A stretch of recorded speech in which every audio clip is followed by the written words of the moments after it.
नमस्कार मित्रांनो, स्वागत आहे तुमचं यांची मॅथ क्लास या आपल्या यूट्यूब चॅनलमध्ये. मित्रांनो, आपण महा टी परीक्षेसाठी अतिशय इम्पॉर्टंट, अतिशय महत्त्वपूर्ण अशी प्रश्नपत्रिका आपण या ठिकाणी पाहत असतो. आपला विषय तुम्हाला सगळ्यांना माहिती आहे. आजचा विषय कोणता आहे? मराठी हा विषय आहे. आता याच्यामध्ये आपण काय करतो तर आतापर्यंत ज्या टी परीक्षा झाल्या त्या टी परीक्षेमध्ये विचारलेले जे प्रश्न आहेत मराठीचे, हे प्रश्न आपण या ठिकाणी जशाच्या तसे स्पष्टीकरणासह पाहत असतो. आता आपण लवकरच काय करतो बघा, तुमचं बालमानसशास्त्र असेल किंवा परिसर अभ्यास असेल, गणित असेल, हे सगळे विषय आपण हळूहळू काय करणार आहोत, झालेल्या सगळ्या प्रश्नपत्रिका या ठिकाणी विश्लेषणासह घेणार आहोत. आता आज नंतर मी जरा 2 दिवस गावाकडे जाणार आहे. मंगळवारपासून आपण काय करू, सगळ्या विषयाचे लेक्चर आपण चालू करणार आहोत. ठीक आहे. त्याच्यामुळे तुम्हाला काय करायचं, आपल्या चॅनलला सबस्क्राईब करायचं आहे. व्हिडिओ आवडला असेल व्हिडिओला एक लाईक करत चला. ठीक आहे. मग या ठिकाणी पहिला प्रश्न काय आपला बघा, वचनभेदाप्रमाणे बदलणारी सर्वनामे किती आहेत? पर्यायी उत्तरातील योग्य पर्यायी उत्तर कोणते? आता इथं काय विचारलं आपल्याला की वचनभेदाप्रमाणे बदलणारी सर्वनामं किती आहेत, म्हणजे किती सर्वनामामध्ये वचनानुसार बदल होतो, असा आपल्याला सरळ सरळ प्रश्न आहे. मग हे किती सर्वनाम आहेत की ज्याच्यामध्ये वचनानुसार बदल होतो? तर असे 5 सर्वनाम आहेत. हे मात्र तोंडपाठच ठेवायचा. किती सर्वनाम आहेत? 5 सर्वनाम आहेत. हे तोंडपाठच ठेवा. ठीक आहे, तोंडपाठच ठेवायचे. किती सर्वनाम आहेत? 5 सर्वनाम आहेत. मग ते 5 सर्वनाम कोणकोणती आहेत हे सुद्धा विचारू शकतात. मग बघा, मी, तू, तो, त्याच्यानंतर हा आणि जो, म्हणजे आपल्या सर्वनामामधले जे आपले मूळ सर्वनाम आहेत 9, त्या मूळ सर्वनामामधले पहिले 5 जे सर्वनाम आहेत हे काय होतात, वचन भेदानुसार बदलणार. पुन्हा एकदा सांगतो, मी, तू, तो, हा आणि जो. ठीक आहे, हे 5 सर्वनाम काय होतात, वचनानुसार बदलतात. ठीक आहे. पुढचा प्रश्न बघूया, म्हणजे महत्वाचा आहे, लक्षात ठेवा. याच्यावरती वारंवार प्रश्न, सर्वनामावरती वारंवार प्रश्न विचारले जातात. आणि जे मूळ सर्वनाम आहेत हे तर तुम्हाला तोंडपाठच करायचे आहेत, कारण त्याच्यावरती सुद्धा परीक्षेत प्रश्न विचारलेला आहे. पुढचा प्रश्न पहा, हा, ही, हे, ही सर्वनामे कोणत्या प्रकारचे आहेत? बघा, प्रश्न रिपीट झाला. आपण अगोदर पण हा प्रश्न घेतलेला आहे. जर तुम्ही आपले मागचे व्हिडिओ पाहिले असतील तर तुमच्या लक्षात आलं असेल की हा प्रश्न अगोदर सुद्धा विचारला होता. मग हा, ही, हे कोणते सर्वनाम आहेत? मी त्या दिवशी सांगितलं होतं. तर हे सगळे कोणते आहेत? हे दर्शक सर्वनाम आहेत. हे कोणते सर्वनाम आहेत? दर्शक सर्वनाम आहेत. हा, ही, हे कोणती वस्तू दाखवण्यासाठी वापरले जातात? तर जवळची वस्तू दाखवण्यासाठी हे वापरले जातात. ठीक आहे. आणि अजून दुसरे दर्शक सर्वनाम कोणते आहेत? तर तो, ती, ते. ही कुठली वस्तू? तर ही दूरची वस्तू दाखवण्यासाठी. लक्षात ठेवा, हा, ही, हे जवळची वस्तू दाखवण्यासाठी वापरतो. तो, ती, ते दूरची वस्तू दाखवण्यासाठी वापरतो. ही दोन्ही सर्वनामं कशी आहेत? ही दर्शक सर्वनामे आहेत. ठीक आहे. उदाहरण जर पाहिलं तर तो हुशार मुलगा आहे, ते मोसंबीचे झाड आहे, ही तिची बॅग आहे, हा माझा पेन आहे. ठीक आहे. म्हणजे हे काय झालं? दर्शक सर्वनाम झाले. ठीक आहे. 2च आहेत, लक्षात ठेवायचं, हा, ही, हे, तो, ती, ते. ठीक आहे. एक जवळची वस्तू दाखवतो, दुसरा दूरची किंवा लांबची वस्तू दाखवतो. ठीक आहे. पुढचा प्रश्न बघा, 3 नंबर, मराठीत प्रमुख सर्वनाम किती? बघा, तुम्हाला आता सांगितलं होतं की नाही, हा प्रश्न परीक्षेमध्ये वारंवार विचारला जातो. मराठीमध्ये प्रमुख सर्वनाम किती आहेत हे तुम्हाला तोंडपाठच करायचं आहे. तुम्हाला आपण सांगतो, जी गोष्ट पाठ करायची ना ती गोष्ट पाठच करायची, आणि काही गोष्टी काय असतात फक्त समजून घ्यायच्या असतात. आता ही गोष्ट तुम्हाला पाठच करावं लागणार आहे. ठीक आहे. मराठीमध्ये प्रमुख सर्वनाम किती आहेत? 9 सर्वनाम आहेत. आणि हे 9 कोणते आहेत ना, हे तुम्हाला तोंडपाठ ठेवायचे आहेत. मग कोणते आहेत बघा, मी, तू, तो, हा, जो, कोण, काय, आपण आणि स्वतः. मी, तू, तो, हा, जो, कोण, काय, आपण, स्वतः, हे काय आहेत? मराठीमधले एकूण मूळ सर्वनाम आहेत. आणि हे किती आहेत? 9 आहेत. हे लक्षात ठेवा. ठीक आहे. याच्यातले वचनानुसार बदलणारे कोणते येतं? मी, तू, तो, हा, जो, हे 5. ठीक आहे. त्याच्यानुसार लिंगानुसार बदलणारे कोणते आहेत? तर पहिले 3, मी, तू, तो, हे 3 लिंगानुसार बदलतात. पहिले 5 वचनानुसार बदलतात. ठीक आहे. आणि तिन्ही पुरुषामध्ये, म्हणजे प्रथम पुरुष असेल, द्वितीय पुरुष असेल किंवा तृतीय पुरुष असेल, या तिन्ही पुरुषामध्ये कोणतं असतंय? आपण. हे सर्वनाम तिन्ही पुरुषामध्ये असते. ठीक आहे. पुढचा प्रश्न बघा, 4 नंबर, ज्याच्या हाती ससा तो पारधी यामध्ये आलेले सर्वनाम कोणत्या प्रकारचे? बघा, हा प्रश्न सुद्धा रिपीट झालाय. म्हणजे रिपीट म्हणजे कसा, हे वाक्य बदललंय वाक्य बदललंय त्यांनी, पण वाक्याचा गाभा तोच आहे. ठीक आहे.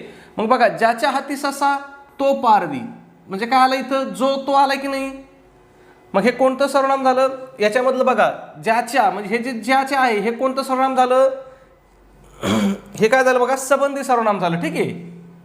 आणि पुढचं कोणतं आहे, तो पारधी, म्हणजे दर्शक झालं. मग आपलं उत्तर काय येईल, पर्याय क्रमांक 2, संबंधी व दर्शक सर्वनाम. मग लक्षात ठेवायचं बघा, वाक्यात पुढे येणाऱ्या दर्शक सर्वनामाशी संबंध दाखवणाऱ्या सर्वनामांना संबंधी सर्वनाम म्हणतात. म्हणजे बघा, आता हे जे ज्याचं आहे हे काय करतंय, ह्या तोशी संबंध दाखवतोय. तो काय आहे, दर्शक सर्वनाम आहे. मग हे जो काय आहे किंवा ज्याचा काय आहे, संबंधी सर्वनाम आहे. ठीक आहे, सोपं आहे. फक्त तुम्ही कन्सेप्ट क्लिअर करून घ्या. याचे जर अजून उदाहरणं पाहिलेत बघा, जे चकाकते ते सोने नसते, जो चढतो तो पडतो. ठीक आहे, म्हणजे याचा संबंध आलेला असतो पुढच्या शब्दाशी. पुढचा प्रश्न पाहण्या अगोदर एक छोटीशी पण अतिशय महत्त्वाची अशी सूचना. मित्रांनो, आपण TET परीक्षेसाठी अतिशय इम्पॉर्टंट, अतिशय महत्त्वपूर्ण अशी टेस्ट सिरीज या ठिकाणी आपण सुरू केलेली आहे. आपल्या टेस्ट सिरीजचं वैशिष्ट्य आहे की ही आपली टेस्ट सिरीज तुमच्या TET भरतीच्या संपूर्ण अभ्यासक्रमावर आधारित अशी आपली ही टेस्ट सिरीज असणार आहे. आपल्या टेस्ट सिरीजचं वैशिष्ट्य की महाराष्ट्रातली सगळ्यात दर्जेदार आणि अचूक उत्तरासह आपली ही टेस्ट सिरीज असणार आहे. मग याच्यामध्ये तुम्हाला काय भेटेल, तर तुम्हाला 10 टेस्ट पेपर भेटतील.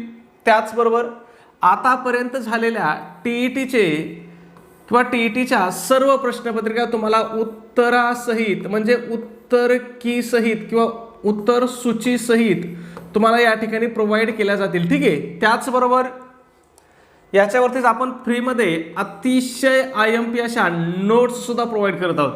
मग यामध्ये कोणकोणते विषय असतील, मराठी असेल, हिंदी असेल, गणित, इतिहास, भूगोल, मानसशास्त्र, खूप इम्पॉर्टंट नोट्स असतील. ठीक आहे. त्याचबरोबर इयत्ता 4थी ते इयत्ता 8वीच्या सुद्धा सगळ्या विषयाच्या नोट्स तुम्हाला प्रोव्हाइड केल्या जातील. मग याच्यामध्ये इतिहास असेल, भूगोल असेल, राज्यशास्त्र असेल, विज्ञान असेल, ह्या सगळ्या विषयाच्या नोट्स तुम्हाला या ठिकाणी प्रोव्हाइड केल्या जातील. ठीक आहे. मग ह्या सगळ्या मटेरियलचा जर तुम्ही अभ्यास केला मित्रांनो, तर तुम्ही परीक्षेमध्ये सहज 100पेक्षा जास्त मार्क काय या ठिकाणी सहज घेऊ शकता. ठीक आहे. मग ह्या सगळ्या मटेरियलची प्राईस किंवा किंमत किती आहे, तर फक्त 200 रुपये किंमत आहे. परंतु त्याच्यामध्ये सुद्धा विद्यार्थ्याच्या मागणीस्तव आपली ऑफर चालू आहे. जर तुम्ही ऑफरनुसार जर आज आपली टेस्ट सिरीज घेतली तर ही टेस्ट सिरीज तुम्हाला फक्त आणि फक्त काय होणार आहे, 139 रुपयाला तुम्हाला ही टेस्ट सिरीज भेटणार आहे. मग हे 139 रुपये तुम्हाला कुठं पे करायचे आहेत, तर तुमच्याकडे गुगल पे असेल, फोनपे असेल, त्या ठिकाणी आपला नंबर आहे बघा 96 89 14 16 30. पुन्हा एकदा सांगतो, 96 89 14 16 30 हा आपला गुगल पे फोनपे नंबर आहे. या नंबरवरती काय करायचं, तुम्हाला 139 रुपये पाठवायचे आहेत आणि तुम्ही जे पैसे पाठवले त्याचा एक काय करायचा, एक स्क्रीनशॉट काढायचा आणि हा स्क्रीनशॉट मला व्हॉट्सॲपला टाकायचा आहे. व्हॉट्सॲपला सुद्धा आपला कोणता नंबर आहे, तर हाच नंबर आपला व्हॉट्सॲप नंबर आहे. 96 89 14 16 30 हाच आपला व्हॉट्सॲप नंबर आहे. व्हॉट्सॲपला तुमचा स्क्रीनशॉट मिळाल्याबरोबर 5 मिनिटामध्ये तुम्हाला संपूर्ण स्टडी मटेरियल या ठिकाणी काय केलं जाईल, प्रोव्हाइड केलं जाईल. ठीक आहे. आता हे कशा स्वरूपात प्रोव्हाइड केलं जाईल हे सुद्धा बरेच जण विचारतात, तर हे तुम्हाला व्हॉट्सॲपवरतीच PDF फाईलच्या स्वरूपामध्ये तुम्हाला प्रोव्हाइड केलं जाईल. त्याचबरोबर काही लोकांना काय होतं, हे गुगल पे फोनपेवरती पैसे पाठवण्यापेक्षा स्कॅनरवरती पैसे पाठवणं काय वाटतं, सोपं वाटतं. तर मग तुम्ही जर मला मेसेज केला व्हॉट्सॲपला की सर स्कॅनर टाका, तर तुम्हाला व्हॉट्सॲपवरती याचं स्कॅनरसुद्धा टाकलं जाईल. तुम्ही स्कॅनरवरती सुद्धा काय करू शकता, 139 रुपये तुम्ही पाठवू शकता. ठीक आहे. स्कॅनरवरती पैसे पाठवणं काय असतं, तुमच्यासाठीही सुरक्षित असतंय, माझ्यासाठीही सुरक्षित असते आणि सोपं असते. ठीक आहे. बघूया पुढचा प्रश्न आपला. प्रश्न क्रमांक 5 काय आहे, खालील वाक्यातील अधोरेखित शब्द कोणत्या विशेषणासारखा उपयोगात आणला आहे. आता कोणता शब्द अधोरेखित शब्द, मग वाक्य बघू. त्याचा मित्र पुस्तक विक्रेता आहे. कोणता शब्द अधोरेखित केला आहे, पुस्तक केला आहे. त्यांनी काय सांगितलंय, विशेषणासारखा, म्हणजे इथं विशेषण आहे हे तर आपल्याला सांगितलंयच, पण आता मग त्या विशेषणाचा उपप्रकार कोणता आहे किंवा कसा वापरला आहे हे आपल्याला ओळखायला सांगितलंय. वाक्य वाचायची गरज नाही, आपल्याला अधोरेखित शब्द केलेला आहे. अधोरेखित शब्द काय आहे, पुस्तक आहे. काय आहे शब्द अधोरेखित, पुस्तक. पुस्तक हे काय आहे बरं, तर पुस्तक हे काय आहे, नाम आहे. बरोबर की नाही, पुस्तक नाम आहे की नाही, नाम आहे. पण ह्या वाक्यामध्ये ते काय म्हणून वापरलंय, तर ह्या वाक्यामध्ये ते विशेषण म्हणून वापरलंय. काय म्हणून वापरलंय, विशेषण. आपल्याला ओळखायची गरज आहे का? आपल्याला त्यांनी प्रश्नातच दिलंय की हे काय बाबा इथं विशेषण म्हणून वापरलंय. मग आपण याला काय म्हणणार? मूळचा शब्द काय येतो? नाम आहे. वापरलंय काय म्हणून? विशेषण म्हणून वापरलंय. मग याला आपण काय म्हणणार? नामसाधित विशेषण म्हणणार. काय म्हणणार? नामसाधित विशेषण. म्हणजे नाम आहे परंतु त्याचा वापर वाक्यामध्ये विशेषणासारखा झालाय म्हणून आपण त्याला काय म्हणतो? नामसाधित विशेषण म्हणतो. ठीक आहे. पुढच्या प्रश्नाकडे जाऊ. प्रश्न क्रमांक 6. आम्ही उभयता आपल्याकडे उद्या येऊ अधोरेखित शब्दातील विशेषणाचा प्रकार. पुन्हा आपल्याला इथे एक विशेषण दिलंय आणि त्या विशेषणाचा प्रकार आपल्याला या ठिकाणी ओळखायला सांगितलंय. आम्ही उभयता. आता उभयता म्हणजे काय? तर सर्वजण किंवा सर्व. ठीक आहे. म्हणजे आम्ही उभयता म्हणजे आम्ही सर्वजण आपल्याकडे उद्या येऊ असं त्यांनी म्हटलंय. मग एक गोष्ट लक्षात घ्या, याला काय म्हणतात? याला साकल्यवाचक विशेषण म्हणतात. खूप सोपं आहे हे साकल्यवाचक विशेषण जे आहे ना, हे खूप सोपं आहे. फक्त तुम्हाला एक गोष्ट सांगतो, तेवढं लक्षात ठेवायचं. साकल्य म्हणजे काय? तर दिलेल्या वस्तूपैकी सर्वच्या सर्व संख्या किंवा सर्वच्या सर्व वस्तू, त्यालाच आपण काय म्हणतो? साकल्यवाचक म्हणतो. मग बघा, आम्ही उभयता म्हणजे आम्ही सर्वजण येऊ. उभयता म्हणजे काय? सर्व. मग आले की नाही? वस्तूपैकी सर्वच्या सर्व वस्तू किंवा सर्वच्या सर्व संख्या. मग हे काय झालं? साकल्य. याचेच अजून उदाहरण पाहिले तर हे आम्ही उभयता आपलं आता विचारतं चारही दिशा. चारही दिशा म्हणजे आल्या की नाही सगळ्या प्रमुख दिशा? पाचही पांडव, दोघे भाऊ. म्हणजे काय? जेवढे असतील तेवढे सगळेच जर असले ना तर काय? साकल्यवाचक विशेषण होतं. एवढं लक्षात ठेवायचं. फक्त एवढं लक्षात ठेवा, बाकी काही लक्षात ठेवायची गरज नाही. ठीक आहे. पुढचा प्रश्न बघूया. 7 नंबर. सन्निहित भूतकाळ असलेलं वाक्य शोधा. आता बघा काय विचारलंय? सन्निहित भूतकाळ. सन्निहित भूतकाळ म्हणजेच काय? तर लगतचा भूतकाळ सांगताना आपण काय करतो? सन्निहित भूतकाळ वापरतो. ठीक आहे. मग बघा, सूर्य रोज उगवतो. आता बघा, सूर्य रोज उगवतो हे काय? त्रिकालबाधित सत्य आहे. आणि जे वाक्य त्रिकालबाधित सत्य असतं ते कोणत्या काळामध्ये असतं हे लक्षात ठेवा नेहमी. तर हे असतं वर्तमान काळामध्ये. ठीक आहे. कोणत्या काळामध्ये असतं? वर्तमान काळामध्ये. जी गोष्ट त्रिकालबाधित सत्य आहे ही काय असते? नेहमी वर्तमान काळामध्येच लिहिली जाते. ठीक आहे. पुढचं वाक्य बघू. मी उठतो तोच तुम्ही पसार. मी उठतो तोच तुम्ही पसार म्हणजेच काय? मी उठलो आणि तोपर्यंत पाहतो तुम्ही काय झाले होते? पसार झाले होते. मग हेच वाक्य उत्तर आहे आपलं. यालाच आपण काय म्हणतो? सन्निहित भूतकाळ. म्हणजेच काय? लगतचा भूतकाळ. मी उठलो आणि मग पाहिलं तुम्ही गेलते म्हणजे मी उठलो हे काय झालं? आपला सन्निहित भूतकाळ झाला. याचं जर अजून उदाहरण बघितलं बघा, मी बसतो तोच तुम्ही हजर. आणि याच्या व्यतिरिक्त उदाहरणं नाहीत. म्हणजे याच्यावरती असेच उदाहरणं आहेत. ठीक आहे. पुस्तकात सुद्धा हेच उदाहरणं आहेत. परीक्षेमध्ये सुद्धा हेच उदाहरणं पडणार. तुम्हाला मी एक सांगतो, तुम्ही मराठीला जर तुमच्याकडे मोरा वाळंबे सरांचं जर पुस्तक असेल ना तर ह्या पुस्तकामध्ये बघा तुम्हाला एक जादू सांगतो. हे पुस्तक म्हणजे मराठीचं मास्टर माइंड आहे. याच्यात बघा एखाद्या प्रकरणामध्ये जर 4 उदाहरणं दिले असले ना तर ह्या 4 पैकीच एक प्रश्न विचारला जातो आपल्याला. याच्या व्यतिरिक्त प्रश्न विचारला जात नाही. म्हणजे 90% जे प्रश्न आहेत ना, 90% प्रश्न व्याकरणाचे, मराठी व्याकरणाचे ह्या पुस्तकातले जशाच्या तसे असतात. म्हणजे याच्यात जेवढे उदाहरणं दिलेत ना, जर एखाद्या प्रश्नाखाली किंवा एखाद्या उपवाक्याच्या प्रकाराखाली म्हणा किंवा एखाद्या चॅप्टरखाली म्हणा जर 2च उदाहरणं असले ना तर त्या 2वरच प्रश्न विचारला जातो. पण याच्यावरतीच प्रश्न विचारला जातो. ह्याच पुस्तक सगळ्यात जास्त पुस्तक रेफर केलं जाणार. अगदी MPSC सुद्धा याच पुस्तकामधून प्रश्नपत्रिका काढते. ठीक आहे. म्हणून तुम्हाला अभ्यास करताना त्या पुस्तकातलेच हे करायचे. ठीक आहे. पुढचा प्रश्न बघा 8 नंबर. रीती वर्तमान काळ असलेले वाक्य शोधा. कोणतं? रीती वर्तमान काळ. आता मी याच्या अगोदरही सांगितलं होतं रीती वर्तमान काळ ओळखायची सोपी पद्धत काय आहे? जे आपलं धातू साधित आहे याच्या शेवटी काय लागलेलं असतंय? धातू साधिताच्या शेवटी त असतंय आणि त्याच्यानंतर जे क्रियापद असतंय ज्याला आपण सहाय्यक क्रियापद म्हणतो ते सहाय्यक क्रियापद काय असतंय? असतो. म्हणजे जर पुरुषार्थी असेल तर असतो नाही तर काय असतंय? असते. ठीक आहे. असतो किंवा असते. त अधिक असतो किंवा असते अशी जर वाक्याच्या शेवटी रचना असेल तर तो असतो रीती वर्तमान काळ. ठीक आहे. मग बघूया. मी लेखन करीत असतो. बघा इथं त असतो आहे का? त अधिक असतो. मग हेच आपलं वाक्य आहे. उत्तर बरोबर आहे. पुढे वाचत बसायची गरज आहे का? अजिबात नाही. ठीक आहे. पुढचा प्रश्न बघू. प्रश्न क्रमांक 9. खालील वाक्यातील क्रियापदावरून कोणता बोध होतो? मुलांनो गोंगाट करू नका. आता बघा तुमच्या लक्षात आलं सर, इथं बघा प्रार्थना, आज्ञा, अनुज्ञा, विनंती. मग आता याच्यावरून काय कळतंय आपल्याला? आज्ञा कळते. काय कळतंय? आज्ञा. ठीक आहे. हे वाक्य कोणत्या प्रकारचं आहे? आज्ञार्थी वाक्य आहे. आतापर्यंत आपल्याला किती प्रश्न येऊन गेले आज्ञार्थी वाक्यावरची? म्हणजे मी तुम्हाला सांगतोय काय की बाबा प्रश्न परीक्षेमध्ये तेच घटकावरती काय होत आहेत, पुन्हा पुन्हा प्रश्न तुम्हाला विचारले जात आहेत. लय झालं तर फक्त प्रश्न इथं बदलतील. आता बघा, मुलांना गोंगाट करू नका आहे, याच्यापेक्षा वाक्य काय बदलू शकते बाबा? मुलींनो शांत बसा, मुलींनो वर्गाबाहेर जा, मैदानात खेळा, किंवा मुलींनो किंवा मुलांनो वर्गात या, मुलांनो अभ्यास करा. म्हणजे असे वाक्य बदलतील, परंतु बाकीचा प्रश्न काय असणार आहे? सारखाच असणार आहे. मग जर तुमची कन्सेप्ट क्लिअर असेल, तुमची संकल्पना क्लिअर असेल, तर तुम्हाला उदाहरण बदलल्याने फरक आहे का? नाही फरक पडणार. म्हणजे बरेचसे लोक काय करतात, मराठी व्याकरणाचा अभ्यास करताना काय करतात? उदाहरणं पाठ करतात. आता तुम्ही उदाहरणं पाठ केलं तर तुम्हाला उदाहरण काय होणार आहे? बदलून बदलून विचारू शकतात. म्हणून तुम्हाला उदाहरणं पाठ करण्यापेक्षा तुम्हाला काय करायची? संकल्पना समजून घ्यायची. ही जर तुम्ही संकल्पना समजून घेतली ना, तर तुम्हाला कसाही प्रश्न विचारू द्या, कितीही फिरून प्रश्न विचारू द्या, तुमचं उत्तर कधीच चुकणार नाही. आणि आपण तेच करतो. आपण काय करतो? संकल्पना तुमच्या जास्तीत जास्त क्लिअर करण्याचा प्रयत्न करतो. त्याच्यामुळेच आपण प्रत्येक प्रश्नाचं खाली स्पष्टीकरण देतो.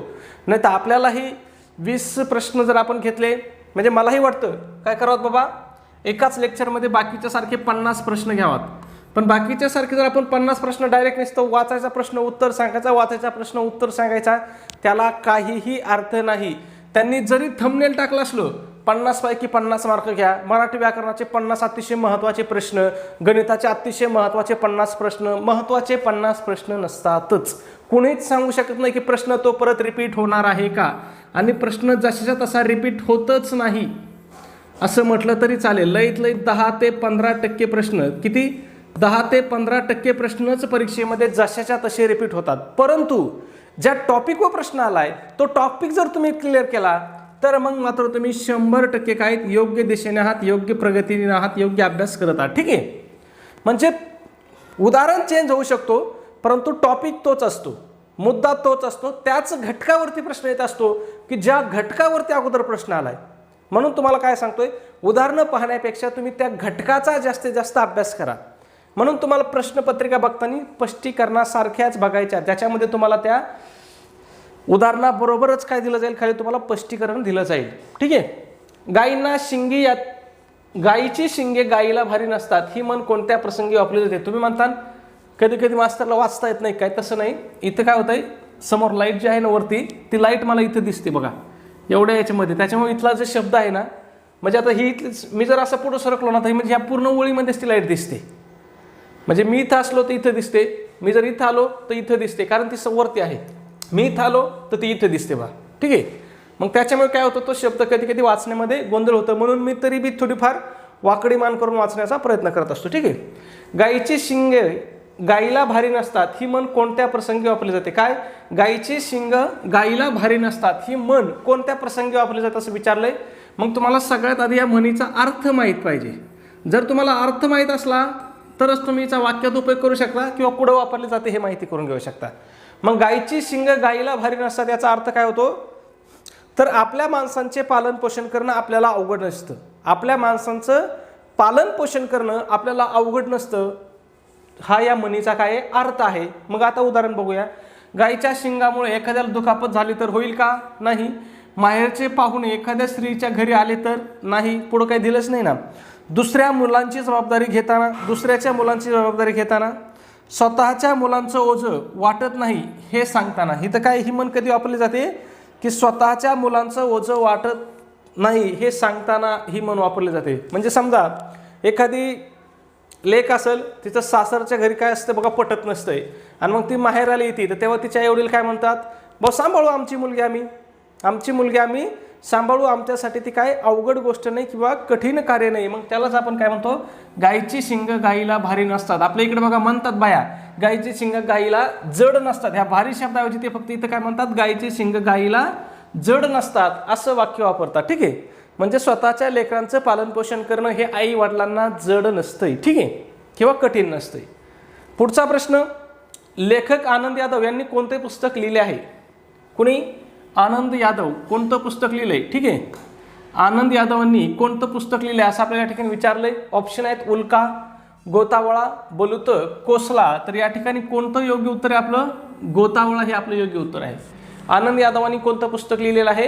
गोतावळा. त्याच्यानंतर बलुत इम्पॉर्टंट आहे, परीक्षेत प्रश्न विचारलेला आहे, याच्यावरती पण विचारला आहे आणि याच्यावरतीही विचारला आहे, दोन्ही महत्त्वाचे आहेत. मग बलुत कोणाचा आहे? तर बलुत दया पवारचा आहे. प्रश्न परीक्षेत असा सुद्धा विचारला होता की खालीलपैकी बलुतदार असं कोणाला म्हणतात? मग कोणाला म्हणतात? दया पवार यांना म्हणतात. ठीक आहे. आणि कोसला कोणाची आहे? तर कोसला ही भालचंद्र नेमाडे यांची आहे. आता कोसला भालचंद्र नेमाडे यांची आहे. भालचंद्र नेमाडे का महत्त्वाचे आहेत? तर तुम्हाला माहिती आहे 2014चा यांना ज्ञानपीठ पुरस्कार मिळालेला आहे आणि ज्ञानपीठ पुरस्कार मिळवणारे ते मराठी कितवे लेखक आहेत? तर चौथे लेखक आहेत. म्हणून ते इम्पॉर्टंट आहेत. त्यांचं सगळं पुस्तकं लक्षात ठेवायचे. कोसला, बिडार, झूल, फूल, त्याच्यानंतर हिंदू एक समृद्ध जगण्याची आडगळ हे जे पुस्तक आहे त्यालाच त्यांचा ज्ञानपीठ पुरस्कार मिळालेला आहे, ते पण लक्षात ठेवा. त्याच्यानंतर वि स खांडेकरांना तर कोण विसरत, यांच्यावरती पण प्रश्न वारंवार विचारले जातात. मग उल्का, हिरवा चाफा, अमृतवेल, अश्रू आणि ययाती यांना सुद्धा ययातीसाठी ज्ञानपीठ पुरस्कार मिळालेला आहे. कधी मिळालेला आहे? 1974 साली ह्या ययातीला ज्ञानपीठ पुरस्कार मिळालेला आहे. म्हणून हे लक्षात ठेवायचं. आणि यांचं महत्त्व काय आहे बघा, हे मराठीतला ज्ञानपीठ पुरस्कार मिळवणारे पहिले लेखक आहेत आणि हे मराठीतला ज्ञानपीठ पुरस्कार मिळवणारे चौथे आणि सध्या तरी काय आहेत? शेवटचे आहेत. म्हणजे यांच्यानंतर अजून कुणाला भेटला नाही, भविष्यात भेटेल. ठीक आहे, पण सध्या हे काय आहेत? शेवटचे आहेत. मग हे दोन्ही लक्षात ठेवायचे कारण दोन्ही परीक्षेच्या दृष्टीने काय आहेत? महत्त्वाचे आहेत. पुढचा प्रश्न 12 नंबर. पुढील पुस्तकाचे लेखक कोण आहे? व्यक्ती आणि वल्ली. जसे तसा प्रश्न रिपीट आहे. व्यक्ती आणि वल्ली हे कोणाचं पुस्तक आहे? पु ल देशपांडे यांचं पुस्तक आहे. मग पु ल देशपांडे यांचे बाकीचे पुस्तक पण लक्षात ठेवा. खोगीर भरती, असामी असामी याच्यावरती प्रश्न आलेला आहे. असामी असामी, ठीक आहे, विचारलेला आहे. त्याच्यानंतर बटाट्याची चाळ याच्यावरती पण प्रश्न आला होता. इथं बटाट्याची चाळ लिहायचं राहून गेलं वाटतं. बटाट्याची चाळ. चिव जोशी, एरंडाचे गुऱ्हाळ, चिमणचारा ह्या एरंडाचे गुऱ्हाळवर प्रश्न विचारलेला आहे. बाळकराम त्यांनाच आपण काय म्हणतो? राम गणेश गडकरी म्हणतो. एकच प्याला, प्रेम संन्यास, पुण्यप्रभाव. ठीक आहे, इथं प्रश्न हा विचारलेला आहे की राम गणेश गडकरी यांचं टोपण नाव काय आहे? मग काय आहे? बाळकराम हे त्यांचं टोपण नाव आहे. पुढचा प्रश्न बघूया 13 नंबर. महर्षी विठ्ठल रामजी शिंदे जीवन व कार्य हा ग्रंथ कोणाचा आहे? महर्षी विठ्ठल रामजी शिंदे जीवन व कार्य हा ग्रंथ कोणाचा आहे? गोमा पवार यांचा आहे. आणि तुम्हाला मी काय सांगितलं होतं, तुम्हाला पुस्तकं कुठले विचारले जातात? शक्यतो ज्यांना कुठला तरी पुरस्कार मिळालेला आहे किंवा साहित्य अकादमी पुरस्कार मिळालेला. बघा, साहित्य अकादमी, साहित्यातले आपले महत्त्वाचे पुरस्कार आहेत. साहित्य अकादमी पुरस्कार दरवर्षी दिले जातात हे पुरस्कार. मग ह्या गोमा पवार यांच्या महर्षी विठ्ठल रामजी शिंदे जीवन व कार्य या पुस्तकासाठी यांना साहित्य अकादमी पुरस्कार मिळालेला आहे. आणि कधी मिळालेला आहे? तर हा 2007ला मिळालेला आहे. पण प्रश्न कधी आला बघा? आत्ता, म्हणजे एवढा उशिरा, म्हणजे नंतर सुद्धा त्याच्यावरती प्रश्न विचारू शकतात. ठीक आहे. पुढचा प्रश्न 14 नंबर. सोन्याचा धूर निघणे या वाक्यप्रचाराचा योग्य अर्थ सांगा. तर सोन्याचा धूर निघणे म्हणजे काय? खूप श्रीमंती असणे किंवा खूप संपत्ती असणे. मग बघा ऑप्शन काय दिले ते? सोन्याचा कस तपासणे आहे का उत्तर? पैसे साठवून ठेवणे, अतिशय पैसा उधळणे आणि खूप संपत्ती असणे. मग यापैकी योग्य उत्तर काय आपला? खूप संपत्ती असणे. अजून एक सोन्यावरती म्हणे बघा, सोने होणे. सोने होणे म्हणजे काय? मृत्यूमुळे हाल संपणे. फरक लक्षात ठेवा. सोन्याचा धूर निघणे म्हणजे खूप संपत्ती असणे. म्हणायचे की आपल्या भारतामध्ये पहिला सोन्याचा धूर निघायचा म्हणजेच काय? भारतामध्ये पहिली खूप संपत्ती असायची. ठीक आहे. सोने होणे म्हणजे काय? मृत्यूमुळे हाल संपणे. हे पण लक्षात ठेवा. प्रश्न थोडंसं साम्य आहे म्हणून प्रश्न विचारला जाऊ शकतो. ठीक आहे. वाक्प्रचाराचा अर्थ सांगा. खांद्यावर उभे राहणे. काय? खांद्यावर उभे राहणे. आता तुम्ही म्हणता खांद्यावर उभं राहणं म्हणजे काय? खांद्यावर उभं राहणं बघूया. खांद्यावरून बंदूक मारणे, जीवनात पुढे जाण्यासाठी एखाद्याची मदत घेणे, डोंबाऱ्याचे खेळ करणे, खालच्या थरातल्या माणसांच्या खांद्यावर उभे राहून दहीहंडी फोडणे. याचं योग्य उत्तर काय? पर्याय क्रमांक 2 हे योग्य उत्तर आहे. जीवनात पुढे जाण्यासाठी एखाद्याची मदत घेणे म्हणजेच त्याच्या खांद्यावरती उभं राहणं थोडक्यात. ठीक आहे. म्हणजे मराठी हे जे हॉकेबा आहे ना किंवा जो शब्दसंग्रह आहे ना, याच्यात बऱ्याच वेळेस काय होतं, जसं दिसतं ना तसं नसतंय. जसं दिसतं तसं नसतं. जर तसं पाहिलं तेव्हा की बघा, खालच्या थरातल्या माणसांच्या खांद्यावर उभं राहून दहीहंडी फोडली. वाक्य तसं पाहिलं तर बरोबर आहे की नाही? खांदे उभे राहून दहीहंडी फोडली, सरळ सरळ एखादं लिहून टाकीन उत्तर. पण नाही, याचा अर्थ काय होतो तो महत्त्वाचा आहे. ठीक आहे, पुढचा प्रश्न बघूया. 16 नंबर, प्रयोग ओळखा. माझा लाडू खाऊन झाला. किती वेळेस प्रश्न आलाय? कोणता प्रयोग आहे हा? समापन कर्मणी आहे. किती वेळेस हा समापन कर्मणीवरती आलाय? प्रत्येक वेळेस त्यांनी काय केलं? फक्त उदाहरण बदललंय. मग माझा लाडू खाऊन झाला, बघा तुम्हाला मी काय सांगितलं होतं, समापन कर्मणीमध्ये काय झाली पाहिजे? क्रिया समाप्त झाली पाहिजे. क्रिया काय झाली पाहिजे? समाप्त झाली पाहिजे. मग बघा बरं, माझा लाडू खाऊन झाला, त्याचा लाडू काय झालाय? खाऊन झालाय. क्रिया काय झाली? संपली की नाही? समाप्त झाली की नाही? झाली, विषय संपला. पुढचा प्रश्न 17 नंबर बघा. योग्य विग्रह करा. दऱ्या खोऱ्यात. दऱ्या खोऱ्यात शब्द दिलाय आणि त्याचा विग्रह करायला सांगितला. सोपं आहे. दरीत आणि खोऱ्यात, याला काय म्हणतो आपण? दरीत आणि खोऱ्यात. विग्रह म्हणजे काय? तर सामासिक शब्दाचं कमीत कमी शब्दामध्ये स्पष्टीकरण देणे, त्यालाच आपण काय म्हणतो? विग्रह करणे म्हणतो. ठीक आहे, पुढचा प्रश्न.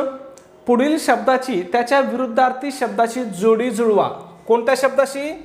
विरुद्धार्थी शब्दाशी. ठीक आहे, कोणता शब्द दिला आपल्याला? निर्बुद्ध. मग निर्बुद्ध या शब्दाचा विरुद्धार्थी शब्द मला माहिती आहे, तुम्हाला सगळ्यांना माहिती आहे, सांगायची गरज नाही, स्पष्टीकरण द्यायची सुद्धा गरज नाही. काय? निर्बुद्ध म्हणजेच काय? ढ. ठीक आहे, पण आपल्याला काय विचारलं त्यांनी? विरुद्धार्थी विचारलाय. आपण ढ लिहिला इथं समानार्थी. जशी माझी चूक झाली तशी तुमचीही परीक्षेमध्ये होऊ शकते. आपल्याला काय विचारलंय? विरुद्धार्थी. मग निर्बुद्धचा विरुद्धार्थी काय होईल? बुद्धिमान होईल. याच्या समानार्थी काय होईल? ढ होईल. ठीक आहे, आणि बघा प्रश्न पत्रिका काढणारा सुद्धा आहे ना थोडासा चॅप्टर असतो, त्यांनी पहिलाच ऑप्शन आपल्याला ढ दिलता, म्हणजे त्याला सुद्धा वाटतं की इथं 4-5% लोक इथं चुकू शकतात. मी सुद्धा चुकलो, म्हणजे आता जी चूक झाली ती मान्य करायला काही हरकतच नाही. ठीक आहे, मी सुद्धा इथं चुकलो, मला सुद्धा वाटलं होतं ढ उत्तर आहे, पण याचं उत्तर काय आहे? बुद्धिमान उत्तर आहे. मग लक्षात ठेवा, निर्लज्जचा विरुद्धार्थी शब्द काय होतो? लाजरा होतो. निर्दयीचा विरुद्धार्थी शब्द काय होतो? दयाळू. ढचा काय होतो? हुशार किंवा बुद्धिमान. ठीक आहे, पुढचा 19 नंबर. पुढील शब्दसमूहासाठी कोणता एक शब्द आहे? उन्हाळ्यात जंगलातील झाडे झुडपे पेटणे, त्याला काय म्हणतो आपण? वनवा. आग, वनवा, होम, त्याला काय म्हणतो आपण? वनवाच म्हणतो. तुम्हाला माहिती आहे वनवा म्हणतो, पण इथं बघा, इथं वनवा आहे आणि इथं वनवा आहे. मग आता इथं आपलं काय पाहिजे? व्याकरणदृष्ट्या आपण योग्य पाहिजे. उत्तर काय आहे? वनवा हे उत्तर आहे. लक्षात येतंय? म्हणजे इथं न रे नळाचा न वापरता आपण इथं काय वापरतो? न रे बाणाचा वापरतो. ठीक आहे, आणि होम म्हणजे काय असतंय? तर होम म्हणजे पूजेसाठी केलेली पवित्र अग्नी. याच्यावर सुद्धा प्रश्न विचारलेला आहे होमवरती. ठीक आहे, पुढचा आणि आपला शेवटचा प्रश्न, प्रश्न क्रमांक 20. पुढील शब्दाचा अर्थ सांगा. शब्द विचारला आपल्याला रिवाज, आणि या रिवाज शब्दाचा अर्थ विचारलाय. ऑप्शन दिलेत: रियाज, दिनचर्या, रीत आणि वृत्ती. मग या प्रश्नाचं उत्तर तुम्हाला काय करायचं आहे? कमेंटमध्ये सांगायचं आहे. तुम्ही जर अजून सबस्क्राईब केलं नसेल तर लगेच सबस्क्राईब करून घ्या. व्हिडिओ आवडला असेल तर मित्रांनो प्लीज व्हिडिओला एक लाईक करा, आणि आपला व्हिडिओ तुमच्याकडे असणाऱ्या शैक्षणिक ग्रुप असतील किंवा तुमचे मित्रपरिवार असतील त्यांना नक्कीच शेअर करायचं. ओके, धन्यवाद मित्रांनो. भेटूया आपल्या उद्याच्या व्हिडिओमध्ये. तोपर्यंत सर्वांना जय हिंद, जय महाराष्ट्र.